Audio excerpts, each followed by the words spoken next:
নির্বাচন সামনে রেখে বিএনপির ভেতরে এখন সবচেয়ে বড় চ্যালেঞ্জ হয়ে দাঁড়িয়েছে বিদ্রোহী বা স্বতন্ত্র প্রার্থীদের নিয়ন্ত্রণে আনা। দলীয় সিদ্ধান্তের বাইরে গিয়ে মনোনয়ন জমা দেয়া এসব নেতাদের নিয়ে একদিকে যেমন কৌশলগত সংযম দেখাচ্ছে দল, অন্যদিকে স্পষ্ট বার্তাও দিচ্ছে দলীয় শৃঙ্খলার প্রশ্নে কোনো ছাড় নেই। বিএনপির নীতি নির্ধারণী পর্যায়ে নেতারা বলছেন, আপাতত বিদ্রোহী প্রার্থীদের সঙ্গে ব্যক্তিগত সাংগঠনিক পর্যায়ে আলোচনা চালানো হচ্ছে।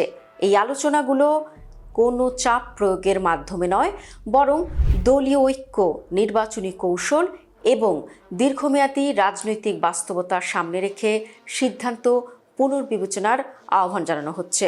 পুরো প্রক্রিয়াটি হচ্ছে দলীয় শৃঙ্খলা ও কাঠামোর ভেতর থেকেই। এ লক্ষ্যে অঞ্চলভিত্তিক দায়িত্ব দেওয়া হয়েছে জ্যেষ্ঠ অভিজ্ঞ নেতাদের। তারা নিজ নিজ এলাকায় বিদ্রোহী প্রার্থীদের সঙ্গে সরাসরি বৈঠক করছেন, দলীয় সিদ্ধান্ত মানার গুরুত্ব ব্যাখ্যা করছেন এবং স্পষ্ট করে কিন্তু একটি প্রচ্ছন্ন হুমকিও দিচ্ছেন, সেটি হচ্ছে দলীয় নির্দেশ অমান্য করলে কী ধরনের সাংগঠনিক পরিণতি হতে পারে।